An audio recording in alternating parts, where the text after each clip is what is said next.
जय जिनेन्द्र। जय जिनेन्द्र सर। मंगलाचरण करते हैं फिर आगे बढ़ेंगे अपने। जी। ओम नमस्ते।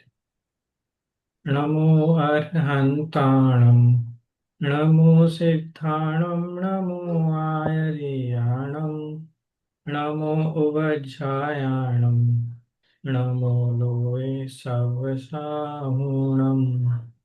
प्रणम्य शिरसाणेमिं गुणरयण विभूषणं महावीरं सम्मतरयणनिलयं परिसंकीर्तनं वोचम्।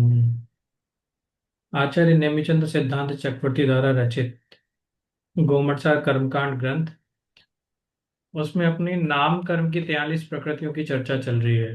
हाँ? पिंड अपिंड रूप में जो प्रकृतियां हमने देखी थी, जी। संस्थान और संगनन ये अपने हो गए थे। यहाँ पे बराबर। प्रश्न है संस्थान और संगठन के बारे में। संस्थान संबंध रखेगा अपने शरीर के आकार से, ना कितना सुंदर है कितना सुंदर नहीं है। संगठन संबंध रखते हैं हमारे शरीर की मजबूती से, हड्डियों के आधार पर, उन हड्डियों के बंधनों के आधार पर। और संस्थान और संगठन इन दोनों के ही छह छह भेद होंगे ना। ये मिल गया आपको आपके पुराने नोट्स में। हाँ जी, हाँ जी। अब आता है स्पर्श रस गंध वर्ण। तो ये शरीर हाँ में जी। पाए जाने वाले चार प्रकार के स्पेसिफिक पुद्गल वर्गना ही है ना, जो इस प्रकार के कलर में, स्वाद में, सुगंध दुर्गंध रूप या फिर स्पर्श रूप में परिवर्तित होंगी। तो स्पर्श के 8 भेद होंगे। हल्का भारी रूखा चिकना ठंडा गरम कड़ा नरम। वैसे ही रस के खट्टा मीठा कड़वा कशेला चरपरा। गंध में या तो वो सुगंध होगी या दुर्गंध होगी। और वर्ण अर्थात कलर, तो ये कलर काला नीला लाल पीला सफेद, ये 5 प्रकार के कलर होंगे। यदि इनके अलावा हमें कोई कलर दिखाई देगा तो वो इन्हीं के मिश्रण से बना हुआ कोई कलर होगा, तो ये प्राइमरी कलर कहलाएंगे। तो शरीरों में जी। इन चार तरह की विशेषताएं पाई जाएंगी। इन चार तरह की विशेषताओं के 20 उत्तर भेद हो जाएंगे। स्पर्श के 8, रस के 5, गंध के 2, वर्ण के 5 ना। और ये स्पर्श रस गंध वर्ण पुद्गल के भेद हैं ना, पुद्गल के विशेषण हैं, ये हम अच्छी तरह से जानते भी हैं। परंतु यहाँ विशेष रूप से हम शरीर में इनको घटा के देखेंगे, क्योंकि शरीर वो सबसे बड़ा पुद्गल है जो हमें दिखाई देता है सबसे नजदीकी ना, जिससे हमारा सबसे हम्म। क्लोजेस्ट संबंध है। इसके बाद है बराबर। अनुभूति। इनको गत्यानुपूर्वी कहते हैं। इनके 4 भेद हैं, मनुष्य देव नरक तिर्यंच। तो आनुपूर्वी या गत्यानुपूर्वी का काम क्या है कि जब जीव एक शरीर छोड़ता है और दूसरे शरीर को प्राप्त नहीं करता, उतने समय तक यह आत्मा, यह जीव जिस जगह पर रहता है, जिस स्थान पर रहता है, उसे कहते हैं विग्रह गति। ठीक है? उस विग्रह गति में इसके इन आनुपूर्वी, इन चार में से किसी भी आनुपूर्वी नामक नाम कर्म का उदय उसके रहता है। तो एग्जाम्पल पे अगर हम देखें कि मनुष्य गत्यानुपूर्वी कर्म का उदय चल रहा है, इसका मतलब यह जीव अब मनुष्य गति में जाएगा। देव गत्यानुपूर्वी का बराबर। उदय चल रहा है, इसका मतलब ये मनुष्य अब देव गत्यानुपूर्वी में जाएगा। तो इस प्रकार जिस गति में जाने वाला हो, उस नाम से वो गत्यानुपूर्वी या अनुपूर्वी कर्म बन जाता है। पर यहाँ पे ये कर्म कर क्या रहा है, इसका काम क्या है, इसका प्रयोजन क्या है ना। इसका काम है कि जब जीव एक शरीर छोड़ के दूसरे शरीर में जाएगा ना, दूसरी गति में, तो इस हाँ जी। शरीर में रहने वाले आत्मा का आकार पूर्व शरीरवत ही हो। ये गत्यानुपूर्वी का काम है। एग्जाम्पल अपन देखते हैं कि मैं मनुष्य हूं, मुझे यहां से देव गति में जाना है। तो मनुष्य भाव छोड़ने के बाद, मनुष्य शरीर छोड़ने के बाद और देव शरीर नहीं मिले तब तक ये गत्यानुपूर्वी कर्म का काम है। देव गत्यानुपूर्वी यहाँ पे स्पेसिफिक हो जाएगा कि ये मेरे आत्मा का आकार मनुष्य जैसा ही रखे, क्योंकि अंतिम शरीर जो मैंने छोड़ा था वो मनुष्य शरीर था, मनुष्य से देव में जा रहे हैं ना। अब कोई बराबर। मनुष्य से तिर्यंच में जा रहा है, तो आत्मा का आकार मनुष्य जैसा ही रहे, और गति कहलाएगी नरक गति, और गत्यानुपूर्वी बन जाएगा नरक गत्यानुपूर्वी। तो जिस गति में जा रहे हैं वो आयु चालू हो जाएगी, और जो शरीर छोड़ा है उस शरीर के समान या उस शरीर के जैसा ही आत्मा का आकार रहेगा। ये गत्यानुपूर्वी कर्म का काम है। इस गत्यानुपूर्वी या आनुपूर्वी कर्म का उदय मात्र विग्रह गति में ही होता है, जिस समय हमारे पास कोई भी शरीर नहीं हो और सांसारिक अवस्था हो। इस प्रकार ये चार गतियों के आधार पर चार प्रकार के गत्यानुपूर्वी कर्म बन जाते हैं। फिर है विहायो गति। विहायो गति का मतलब है आकाश में गमन करना। आकाश में गमन करना अर्थात आकाश मतलब आसमान नहीं, आकाश मतलब खाली जगह पे गमन करना, जो आकाश जिसको हम कहते हैं ना, खाली स्थान पे गमन करना। तो चलने के आधार पर हमारी गति कैसी है, उसके आधार पर प्रशस्त और अप्रशस्त ऐसे दो विहायो गति के भेद कहे जाते हैं। तो प्रशस्त विहायो गति वाला जीव जो होगा, उसकी चाल, उसके चलने का स्टाइल आपको बहुत अच्छा लगेगा ना। अप्रशस्त विहायो गति वाले की चाल आपको अच्छी नहीं लगेगी। जैसे हाथी जब चलता है तो बिल्कुल सीधा चलता है ना, तो उसकी चाल सुंदर दिखाई देती है। तो गति के आधार पर, गमन के आधार पर विहायो गति के प्रशस्त और अप्रशस्त भेद हैं। प्रशस्त अर्थात विहायो गति अच्छी है, गमन सम्यक प्रकार से हो रहा है, अच्छी चाल है। अप्रशस्त अर्थात किसी उस जीव की चाल अच्छी नहीं है। इस प्रकार विहायो गति के प्रशस्त और अप्रशस्त ये दो भेद हैं। इस प्रकार 14 प्रकार की पिंड प्रकृतियां अपन ने देख ली हैं। इनके टोटल भेद भी अपन ने देख लिए हैं। टोटल उत्तर भेद इनके 65 65 होंगे ना। 65। अब अपन बराबर। अपिंड प्रकृतियों की बात करेंगे। तो अपिंड प्रकृतियां कौन सी हैं कि जिनमें जोड़े नहीं बनेंगे। अभी अपन ने देखा ना कि आनुपूर्वी या गत्यानुपूर्वी के चार भेद बन गए थे, जोड़े अर्थात भेद नहीं बनेंगे ना। प्रशस्त बराबर। अप्रशस्त ये विहायो गति के भेद बन गए थे। अपिंड प्रकृतियों में भेद नहीं होते हैं। इन अपिंड प्रकृतियों को दो प्रकार से अपन देख सकते हैं। एक तो होती है स्वतंत्र प्रकृतियां। स्वतंत्र प्रकृतियां अर्थात ये विशेष प्रकृतियां हैं, इनके विपरीत कोई प्रकृति नहीं होगी, ये किसी प्रकृति का भाग नहीं होंगे, इन प्रकृति के कोई उत्तर भेद नहीं होंगे ना। ये बिल्कुल स्वतंत्र हैं, अपने आप में एक ही हैं। तो वैसी स्वतंत्र प्रकृतियां हैं आठ: निर्माण, अगुरु लघु, उपघात, परघात, आतप, उद्योत, उच्छ्वास एवं तीर्थंकरत्व। तो ये स्वतंत्र प्रकृतियां अपन एक एक करके पहले देख लेते हैं। पहली स्वतंत्र प्रकृति है निर्माण। तो निर्माण का कार्य क्या है, पहले की हुई है ना अपनी चर्चा।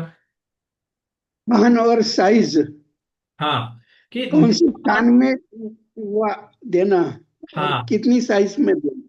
हाँ, निर्माण कर्म यह डिसाइड करता है कि शरीर के आधार पर जो अंगोपांग आपको मिले हैं, वो अंगोपांग आपके शरीर में कहाँ फिट होंगे और किस साइज में फिट होंगे ना।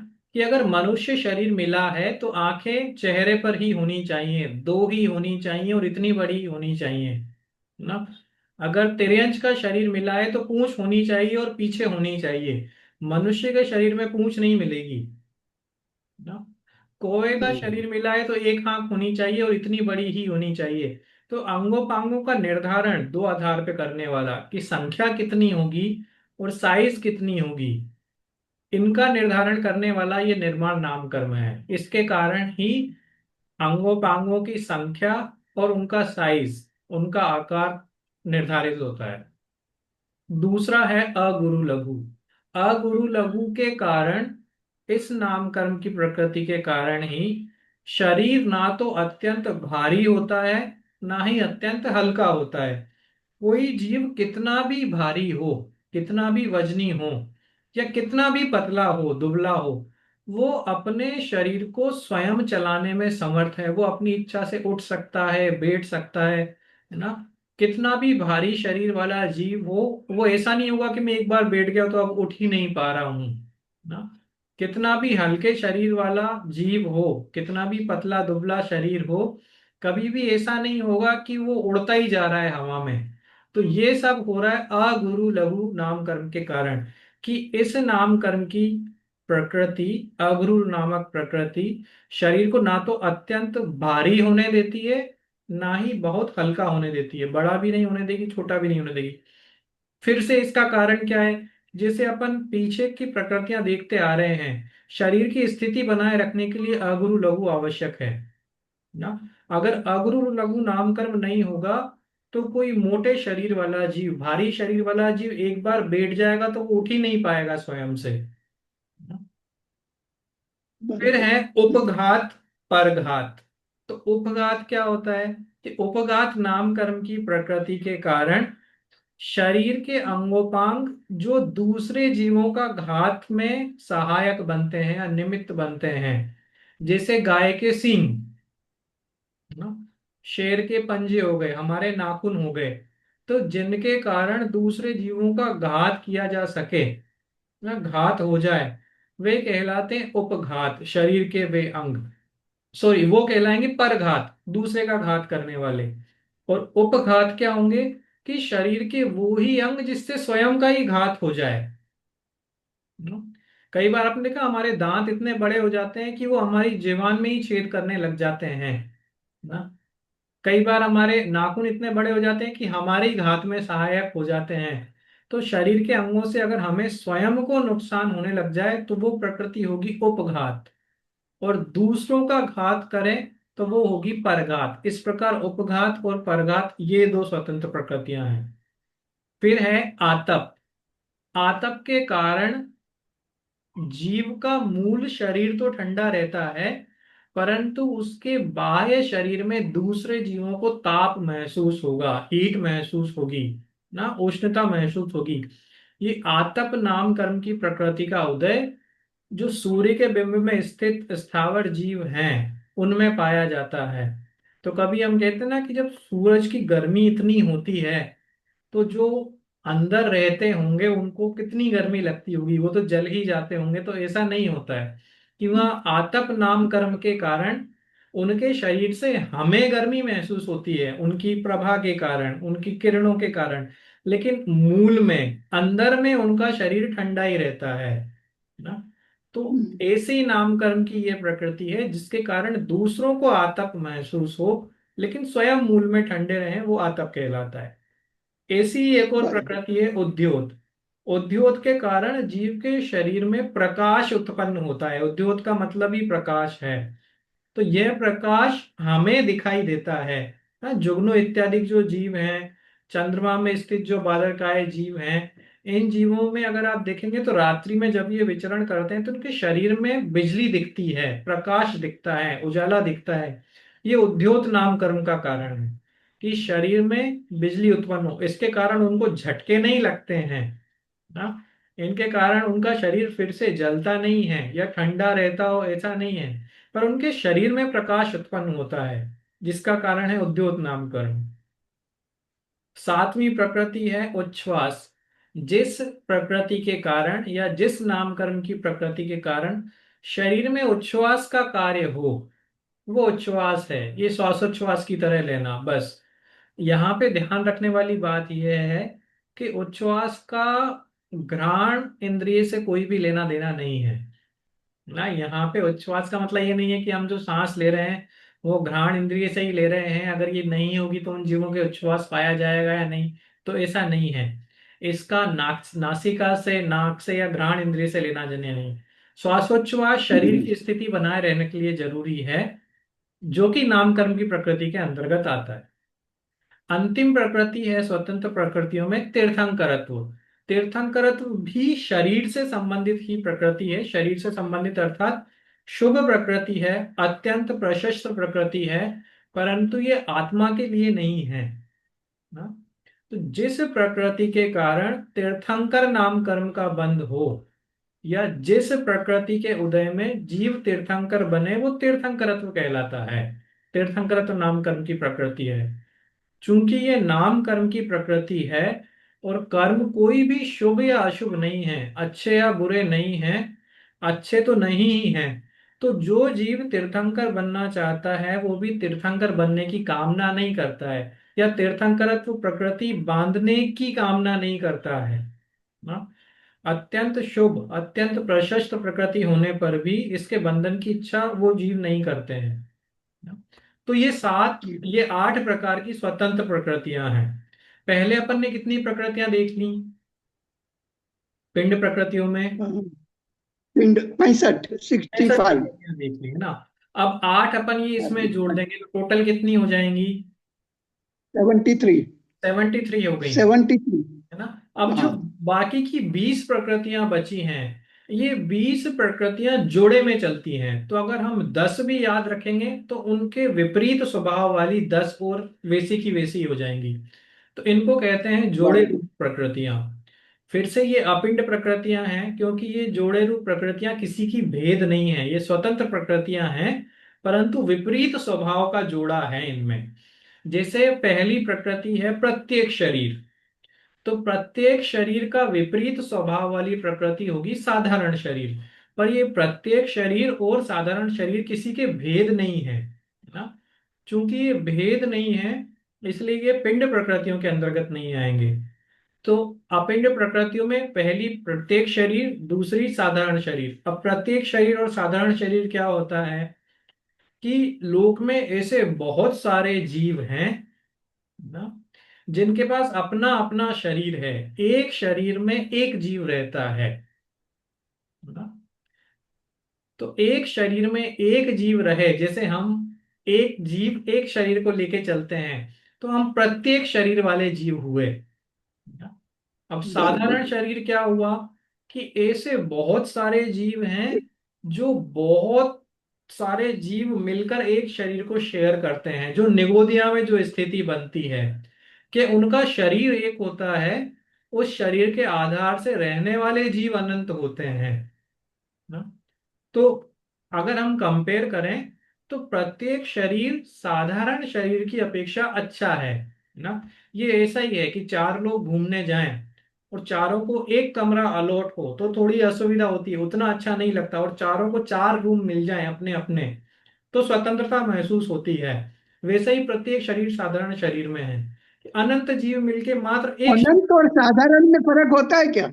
किसमें? अनंत शरीर, अनंत और अनंत काय बोलते हैं, और साधारण, दो में फर्क अनंत क्या? काय वो जीव, अनंत जीव की संख्या है, यहाँ शरीर एक ही है। नहीं, यानी एक एक शरीर में एक अनंत शरीर में अनंत जीव भी जीव, रह हाँ। सकते हैं और असंख्य जीव भी रह सकते हैं हाँ क्या? वही वही मतलब एक से ज्यादा एक शरीर शेयर हो रहा है अच्छा। ना, स्वतंत्र नहीं हाँ। है। प्रत्येक शरीर में बराबर। जैसे मेरा जीव में एक अलग शरीर को लेके चल रहा है, आपका जीव आपका आत्मा का शरीर अलग है। त्रस इंद्रियों में बराबर। बराबर। जैसे त्रस काय जीवों में जैसा, पर निगोदिया जीवों में ऐसा नहीं होता है। उन प्रत्येक जीव को अलग अलग शरीर नहीं मिलता है, उनको एक ही शरीर अलॉट होता है, जिसमें अनंत जीव हाँ। जन्मते मरते रहते हैं ना। हाँ। तो जैसी उस एक शरीर की स्थिति होगी, उस एक शरीर की स्थिति सारे जीवों को प्रभावित करेगी। इसमें हम बराबर। फर्क समझे कि मान लो हम हाँ दो जी, हाँ जी। जीव हैं, इसमें दुख क्या है कि अगर हम दो जीव हैं, मेरे शरीर में कोई बीमारी हुई तो उससे मैं ही हम्म, प्रभावित हो रहा हूं, आप प्रभावित नहीं हो रहे हैं, क्योंकि हमारा बराबर। प्रत्येक शरीर है। अलग अलग है। और साधारण शरीर में क्या है कि अगर वो शरीर सड़ने लग गया, शरीर खराब हुआ, तो उसमें रहने वाले सारे जीवों को वो भुगतना है।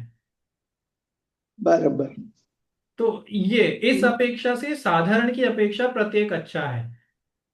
तीसरी नंबर की और चौथे नंबर की प्रकृति होगी त्रस और स्थावर। तो त्रस और स्थावर तो हम सब समझते हैं कि एकेंद्रीय जीव जो भी होंगे वो सब स्थावर के अंतर्गत आ जाएंगे। तो त्रस जीव कौन से होंगे कि द्विइंद्रिय से लेके पंचेंद्रिय तक के आगे के जो जीव हैं वो सब त्रस जीव होंगे।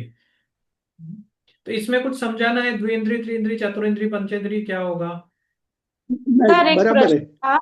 हाँ। आ, अप, अपने जैसे मतलब अपने शरीर का एक स्वामी है जैसे अपन, हम्म। तो उसमें भी कई त्रस जीव है ना। हाँ बिल्कुल हाँ है। जी, हाँ। बिल्कुल है। बराबर। तो पर उनका, उसमें नहीं नहीं, आप बात सही है। हमारे शरीर के आधार से बहुत सारे जीव रहते हैं, राइट। लेकिन उन जीवों का हाँ, अपना अपना शरीर भी है। नहीं लेकिन अच्छा, उसमें भी अनंत काय होंगे ना, हमारे शरीर में भी अनंत काय होंगे ना। हाँ, लेकिन वो हमारे शरीर के आधार से नहीं है। नहीं नहीं, तो पहले शरीर के अंदर तो है। पहले एक अंकल, एक एक क्लियर मन हवा दो। हाँ, आप जो बोल बराबर। रहे थे सर कि अपने अपने शरीर है उनके, जो हमारे शरीर के आधार से रह रहे हैं। हम्म। बराबर। हाँ, मतलब उनके भी अपने शरीर है हमारे शरीर में भी। हाँ, अगर जैसे हमारे जीव में अनंत, हमारे शरीर में अनंत जीव रहते हैं, हाँ हाँ, हाँ वही कर। ठीक है। अब अनंत हाँ जीव रहने वाले दोनों तरह के जीव होंगे वहां पे, ना। तो कुछ हाँ, जीव ऐसे होंगे जो बराबर। अपने अपने शरीर से रह रहे हैं, जिसको मेरे शरीर से फर्क नहीं पड़ता। मेरा शरीर जिंदा बराबर। है तो भी उनका काम चल रहा है, कल को ये शरीर सड़ जाएगा तो भी उनका काम चल रहा है।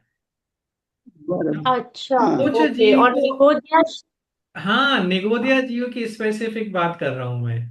कुछ जीव तो अच्छा, ऐसे, और निगोदिया में तो शरीर का जो भी परिणमन होता है उसमें रहने वाले सभी जीवों का वही होता सभी है। का होगा, क्योंकि वो सबका शरीर है, वो आपका एक जने का शरीर नहीं है, एक जीव का शरीर नहीं है।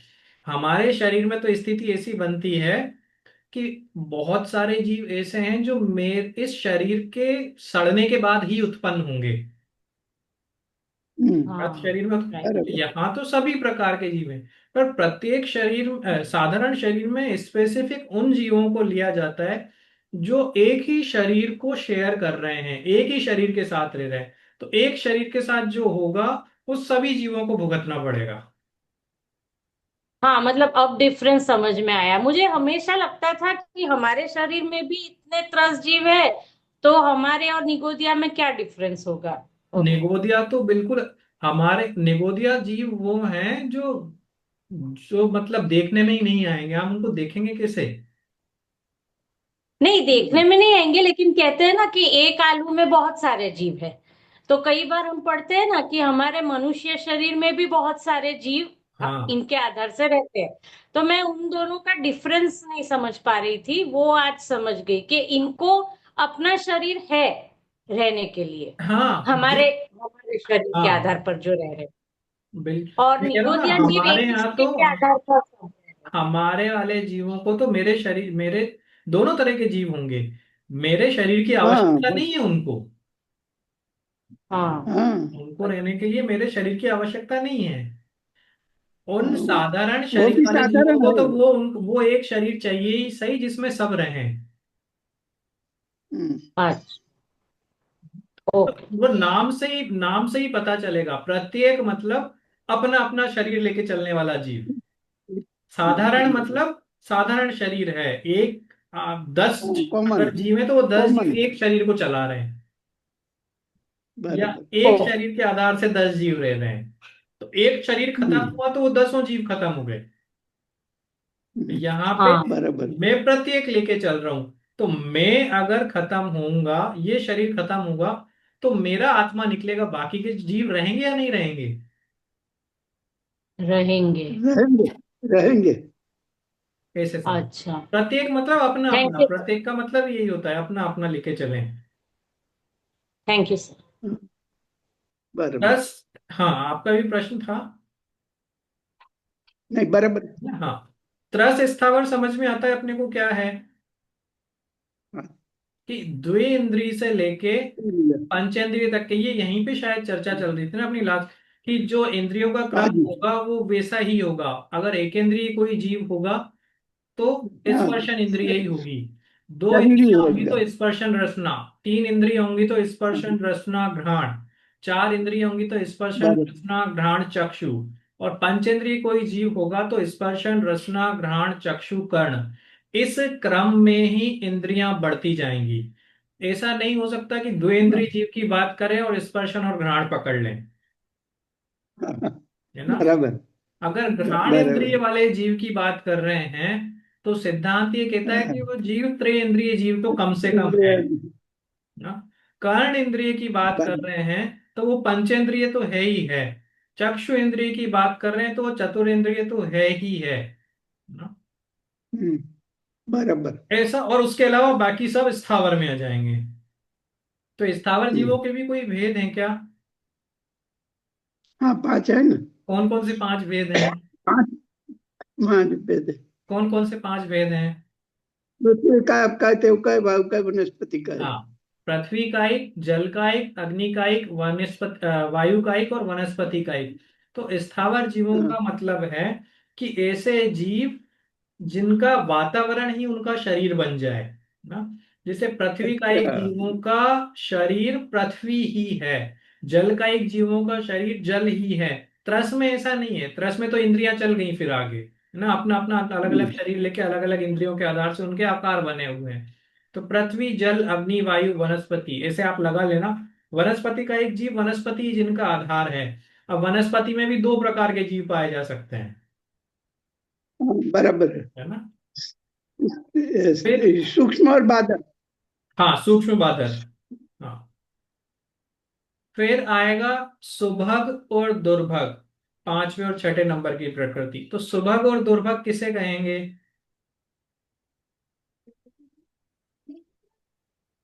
कुछ याद आ रहा है पहले से? सुबह, सुबह सुभग, और सुभग दुर्भग। शब्द का अर्थ क्या होता है? अच्छा लगेगा। किसको अच्छा लगे? सर जिससे सब अच्छा, सब कुछ नमक है। संयोग हो, उसकी प्रसिद्धि हो, उसको लोग चाहे, वो सुभग प्रकृति। हाँ, और जो नेचुरली अनचाहा हो या ऐसा हो, वो दुर्भग प्रकृति। पर ये किसको, किसके ऊपर इसका फर्क पड़ता है? देखो, मतलब दूसरे के ऊपर। अन्य लोगों के, लोगों के अपने प्रति वो हाँ, प्रीति या व्यवहार। सही लाइन पे जा रहे हैं अपन। ये पहले चर्चा की थी, बहुत अच्छी तरह से बताया था कि मान लो मेरे सुभग प्रकृति का उदय है ना, हम्म, सुभग नाम कर्म का उदय मेरे चल रहा है, तो चाहे मेरा शरीर कितना भी खराब हो, मैं लोगों को पसंद आऊंगा ना। तो लोगों को अगर मैं अच्छा लग रहा हूं, तो मेरे सुभग नाम कर्म का उदय चल रहा है। अच्छा, काला रंग अच्छा लगता है या नहीं लगता? नहीं लगता है। नहीं लगता ना। कोए नहीं के लगता। ऊपर काला रंग हाँ, अच्छा नहीं लगता। अपन कहते हैं कोए जितना काला है, कौए जितना काला है। और कोयल भी काली होती हम्म, है। हाँ, तो कोयल भी सबको अच्छी पसंद लगती आती है, है। नहीं आती?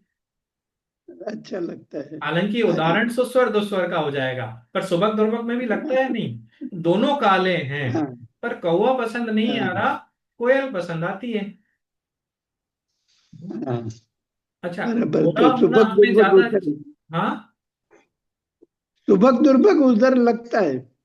हाँ, वहां वहां सुबह दुर्भग, ये दूसरे के ऊपर। दुर्भग में भी वैसा ही होगा कि आप कितने भी सुंदर हों, आप कुछ भी करते हो अपने शरीर, पर दूसरे को आपका शरीर पसंद नहीं आएगा ना। 10 मिनट और हैं अपने पास, तो मैं आपकी बात करूंगा, वो जो प्रश्न आपने पूछा था, पर ये खत्म करते हैं सुबह दुर्भग। गोरा होना हाँ जी। अच्छा है या बुरा है? हम कितने प्रयत्न करते हैं कि हम गोरे दिखें, करते हैं नहीं करते हैं, काले नहीं लगने चाहिए, है ना, मेकअप हाँ, इत्यादि हाँ, हाँ, सब। और जो स्वभाव से बराबर। गोरे होते हैं वेस्टर्न कंट्रीज में, उनको उनका रंग पसंद नहीं आता। उनको ये गेहूं का रंग पसंद बराबर। आता है कि थोड़ा, वो तो काला होना चाहते हैं हम्म। और हम गोरा होना चाहते हैं। तो हाँ, ये क्यों? कि आप कैसे हैं उससे फर्क नहीं पड़ रहा है, आपको देखकर सामने वाले। और ये फिर मेरा कर्म का उदय कैसे हुआ? कि सामने वाला मेरे को फीडबैक देगा ना, हाँ, है ना। ऐसा ही सुस्वर दुस्वर भी समझना। अब मेरी आवाज कैसी भी हो मुझे फर्क नहीं पड़ता, पर मैंने गाया और आपको अच्छा लगा, आपको अच्छा लगा तो आपने मेरे को बताया कि आप अच्छा गाते हैं, तो ये मेरे सुस्वर नाम कर्म का उदय है। हाँ? बराबर। मेरा शरीर तो काला हम्म, है, मैं तो काले रंग का हूं, पर आपने मुझे कहा कि ये जमता है शरीर, इससे आप ज्यादा अच्छे लग रहे हो, तो ये मेरे सुभग नाम कर्म का उदय हुआ। हम्म? और मैं कितनी भी हम्म, कोशिश करूं, मैं कितना भी अच्छा गाऊं, सारे इंस्ट्रूमेंट के साथ कितनी भी आवाज बदलूं, सारी कोशिश करूं, मुझे लग रहा है मैं बहुत अच्छा गा रहा हूं, और कोई आके मेरे को फीडबैक दे कि आपकी आवाज तो उतनी अच्छी नहीं है ना, ये म्यूजिक किसी हम्म, और से कंपोज, तो वो फीडबैक मेरे परिणामों को प्रभावित कर रहा है, इसका मतलब ये मेरे दुस्वर नामकरण का उदय है। तो लगेगा हम्म, दूसरों को, फीडबैक आपको मिलेगा, फीडबैक जिसको मिलेगा उसके परिणाम प्रभावित होंगे। इसलिए ये सुभग सुस्वर दूसरे के फीडबैक से अपने परिणामों को प्रभावित करते हैं। तो सुभग का मतलब ये नहीं है कि मेरा सौभाग्य हो, मैं अच्छा लगूं ना, या सुस्वर से मतलब नहीं कि मैं अच्छी आवाज निकालूं। मेरी आवाज या मेरा शरीर आपको कैसा लगता है, उसके आधार पे सुभग दुर्भग सुस्वर दुस्वर का निर्धारण होगा। वैसा ही हमें सेम लगाना है शुभ और अशुभ में भी। शुभ और अशुभ में क्या होगा? शुभ किसे कहते हैं?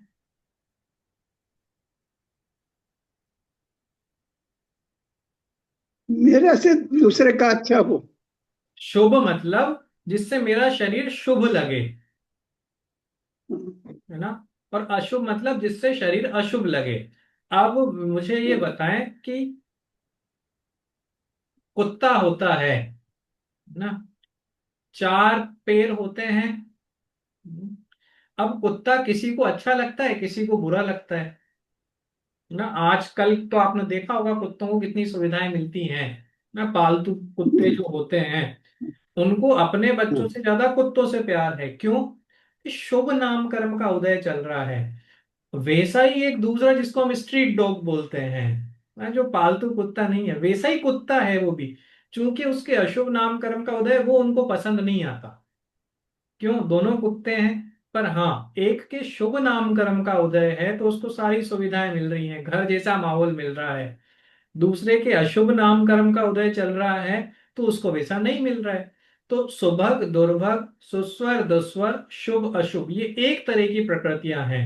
ये अच्छा लगने, अच्छे आवाज और अच्छे कर्मों के कारण इनमें तीन डिफरेंस आ जाते हैं, और इनकी विपरीत प्रकृतियां कहलाएंगी दुर्भग दुस्वर अशुभ। ठीक है। तो इस प्रकार से 10 बराबर। जोड़े रूप प्रकृतियां अपन ने देख ली है, मतलब पांच प्रकृतियां और उनके विपरीत स्वभाव वाली पांच और पकड़ेंगे तो 10 हो जाएंगी। इसके बाद जो 10 और बची है ये अपन अगली क्लास में देखेंगे। अपने पास 5 मिनट हैं ना? आपका प्रश्न क्या हाँ था जी। पेपर में? हाँ। हाँ, हाँ, सहजता वाला जो था, थोड़ा सा विषय से अलग है। सहज। देखो सहजता का जो हाँ। सिद्धांत है ना, हाँ वो जी। सहजता का सिद्धांत मैंने आपको व्हाट्सएप पे किया था क्या मैसेज? हाँ। नहीं किया, मैसेज किया था कि आप बताएंगे हाँ, हमें। सहजता हाँ। का सिद्धांत एक वो बोलते हैं ना, कम्युलेटिव सब कुछ लाके सारे रिजल्ट्स को इकट्ठा करके एक सिद्धांत है ना। सहजता हम्म, क्रमबद्ध पर्याय से भी जुड़ी हुई है, सहजता केवल अच्छा। ज्ञान स्वभाव से भी जुड़ी हुई है, सहजता अविकल्प स्वभावी से भी जुड़ी हुई है कि आपको कोई विकल्प नहीं करना है। जो आपने मेरे को लिख के भेजा था कि अगर मैं हाँ जी। इतनी टेंशन नहीं लूंगा ना, हाँ। अगर मैं बराबर। अपना मोबाइल चेक नहीं करूंगा, मैं इंटरनेट चेक नहीं करूंगा, लाइट है या नहीं ये चेक नहीं कर पाऊंगा, पेन कॉपी लेके बैठा हूँ नोटबुक लेके बैठा हूँ वो नहीं बैठूंगा, आवाज आ रही है नहीं आ रही है पहले से चेक नहीं करूंगा, तो फिर मेरा तो 1 घंटे का नुकसान हो गया ना। हाँ। अब सहजता, यहाँ पे सहजता का सिद्धांत ये कहता है कि अगर आप ये सब करके बैठे हैं हम्म, और किसी कारणवश लास्ट टाइम पे मैं ही अनुपस्थित रह गया, तो क्या हो गया? बराबर। तो सहज हो कि भाई, हाँ, वो भी ओके काम हो। नहीं हुआ ना। बराबर। आपको प्रश्न बराबर। समझ में आया? आपने कहा कि सहजता ये कहती है कि किसी चीज का विकल्प मत रखो, है ना। जो हम्म, होना है वो अपने आप होगा। तो मैं कुछ भी नहीं करूं और हम्म, आके बस बैठ जाऊं तो काम हो जाएगा क्या? मैं नेट ही चालू नहीं करूं हाँ, तो मैं देख पाऊंगा क्या? हम्म, मैं क्लास अटेंड कर पाऊंगा क्या? हाँ, तो मैं क्या, हाँ, मैं हाँ, भी इतनी ही कोशिश करता हूँ ना। हाँ, मैं हाँ, डेस्कटॉप से क्लास लेता हूँ तो मेरे पास कैमरा नहीं तो मैं कैमरा अलग से लगाता हूँ, है ना। कई बार आपको लगता है मैं इधर हाँ, देख रहा हूँ पर मैं आपको ही देख रहा होता हूँ, कैमरा अलग जगह लगा है। हाँ, कई बार हाँ, वाईफाई नहीं काम कर पाता है तो फोन के नेट से चलाते हैं, कोई बीच में कॉल कर देता है तो फिर वीडियो बंद हो जाता है, कई बार स्लाइड नहीं चल पाती हाँ, है। तो तैयारी में भी करके बराबर। बैठता हूँ, 15-20 मिनट पहले सब चेक भी कर लेते हैं। पर लास्ट टाइम पे कोई बराबर। चीज नहीं चली तो नहीं चली हाँ, तो नहीं चली, फिर मैं आपको 5 मिनट हाँ, बाद तो बोलूंगा कि आज बराबर है। क्लास नहीं ले पाएंगे, तो अब सहजता का हाँ सिद्धांत ये कहता है कि आपने इतनी तैयारी कर ली, तो उसके बाद आपका काम क्यों नहीं हुआ। ठीक है, तो पहली बात तो नहीं, आप, लेकिन वो तैयारी करने तक तो सहजता नहीं रहेगी ना, हाँ, हमारा कहना वो है नहीं, सर। वहां भी रहेगी, वहां भी रहेगी। कैसे? कैसे रहेगी? कि ये काम अगर होने होंगे ना तो ही होंगे, नहीं होने होंगे तो नहीं ही होंगे। कई बार ऐसा होगा कि हम सहजता की बात कर रहे हैं, अभी सिद्धांत की हम्म, बात कर रहे हैं, अभी सहजता भी छोड़ो। कोई भी सिद्धांत हम्म, जब आप इतनी तैयारी से सुन रहे हैं ना, ऐसे बहुत सारी चीजें होंगी अपने विषय में ही होंगी जो हम्म, मैंने पढ़ाई, आपने रिकॉर्डिंग में देख ली, आपने नोट्स बना लिए, आपने शेयर कर दिया, आपने 4 बार मेरे से डिस्कस कर लिया, बाकी लोगों से डिस्कस कर लिया, पर समझ में नहीं आया। हम्म, और आप बराबर है सुनने वो। गए, आपने एक बार सोचा और आपके दिमाग में क्लिक हो गया। हम्म, अभी, हाँ वो भी होता है। हाँ, तो वो कैसे हो गया? जब जब वो आपके दिमाग में क्लिक हुआ, जब वो चीज आपको पकड़ में आई, तब तो आप तैयारी करके नहीं बैठे हो हाँ, ना। अभी ऐसा आपके साथ होने वाला है बहुत जल्दी। मैं बताता हूँ क्यों, मैं मेरे एक्सपीरियंस से कह रहा हूँ कि हम ऑफलाइन में दूसरे अधिकार पे पहुंच गए। हाँ, तो दूसरे अधिकार में क्या है कि ये जो करण प्रकृतियां हम पढ़ रहे हैं, इन्हीं की मैथमेटिक्स चलती है। हम्म, कौन से गुण स्थान में कौन सी प्रकृति बनती है, कौन सी नहीं बन रही है, ये जो मैं बार बार इस चीज को रिपीट कर रहा हूँ ना, इसका कोई रीजन है हाँ, कि ये हमें बराबर। बिल्कुल रट जानी चाहिए, क्योंकि वहां पे जाके आचार्य हाँ, नाम नहीं लेते इन प्रकृतियों के कि ये बन रही है, ये नहीं अच्छा। बन रही है। वहां कहेंगे तीसरे नंबर की बन रही है और चौथे नंबर की नहीं बन रही है, तो हमें पता होना चाहिए तीसरा नंबर ओहो, मतलब क्या ना। हम बार बार ऐसे हाँ, पलट के देखेंगे तो बहुत टाइम लगेगा। तो वहां पे हम्म, बहुत सारी चीजें ऐसी हैं जो पढ़ाते वक्त समझ में नहीं आती हैं ना। वहां पे हम हम्म, जब चर्चा करते हैं, 5-7 लोग बैठे होते हैं, तो एकदम से क्लिक नहीं होती।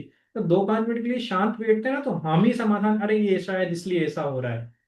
तो कोई समझाने नहीं बराबर। लगेगा। अगर हम विकल्प करने लग जाएं कि ये चीज कैसे होगी, हम्म, आपने सारी कोशिश कर, अभी कल परसों लास्ट टाइम पे आपको कोई प्रॉब्लम आ रही थी, आपने पूछा कि मोबाइल पे कुछ नहीं हो रहा है, हाँ, क्या नहीं हो रहा था, बराबर है। स्क्रीन पे नहीं है। तो हाँ, आप शांत बराबर। होके बैठ और जाएं तो भी आपका हाँ, काम तो हुआ। पर अगर मैं सोचने लग जाऊं हाँ, क्यों नहीं हो रहा है, होना ही चाहिए, तो मैं वो क्लास में नहीं जुड़ रहा हूं, मैं विकल्पों में जुड़ रहा हूं। तो हाँ, सहजता सच ये बात। कहती है कि जो आपके साथ हो रहा है वो नया नहीं हो रहा है।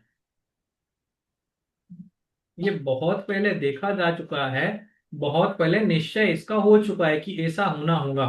आपको ये नया लग रहा है तो आप तो मात्र विकल्प कर रहे हो। तो विकल्प जब मैं कर रहा हूं, तो विकल्प के काल में जो काम मेरे को करना है वो मैं नहीं कर पा रहा हूं। हम्म, आपको मैं दिखाई नहीं दे रहा हूं। बहुत बहुत स्थूल उदाहरण लेते हैं इसका, कि हम क्लास ले रहे हैं, कई बार ऐसा होता है ना कि मेरा वीडियो बंद हो जाता है अचानक, कोई मेरे फोन पे फोन कर दे तो वीडियो चला जाता है, क्योंकि मैं कैमरा फोन पे यूज कर रहा हूँ।